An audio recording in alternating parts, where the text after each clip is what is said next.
you posted on LinkedIn, Chris, your brand is what people say about you when you are not in the room.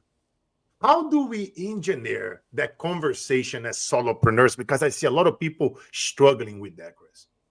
Yeah, there's a lot of different definitions of brand. I don't know who that is. Maybe that's Jeff Bezos who said that originally, and just probably me referencing something that he said. So brand is a relatively modern concept. I'm talking about the last 30 to 40 years.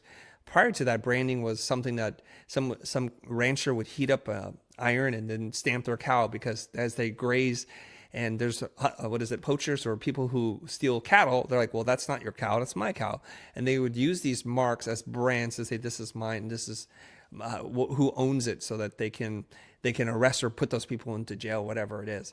And in the modern concept of brand, as we're evolving, as we are living in a time of abundance, you literally have too many choices for coffee, for gasoline, for breakfast cereals and things of that nature. When somebody establishes a reputation with you that you had a really good experience, you want to be able to repeat that experience over time. And the people who work so hard to craft that experience for you, to manufacture that product or create that app, they also want to protect themselves from competitors who are going to try to look and sound like them. So we're entering into the modern era now that we're talking about brands in the emotional connection that people have. It's irrational, like why we prefer one brand of water, one brand of soda, or one car over the other.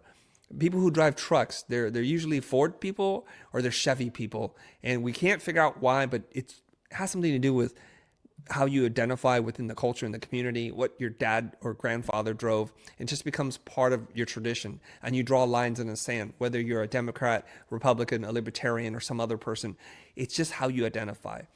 And so what we want to do is, as companies and as marketers and branders, what we can do is we can start to shape the narrative, and so that we can cultivate those relationships.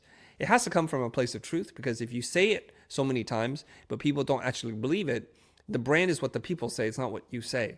So we have to be able to figure out our story, be able to tell it clearly, succinctly, and make it very shareable. But then we also have to live up to the promise of what it is that we're saying. Otherwise, the internet travels very fast, and so it gets around like, no, your cars aren't really great.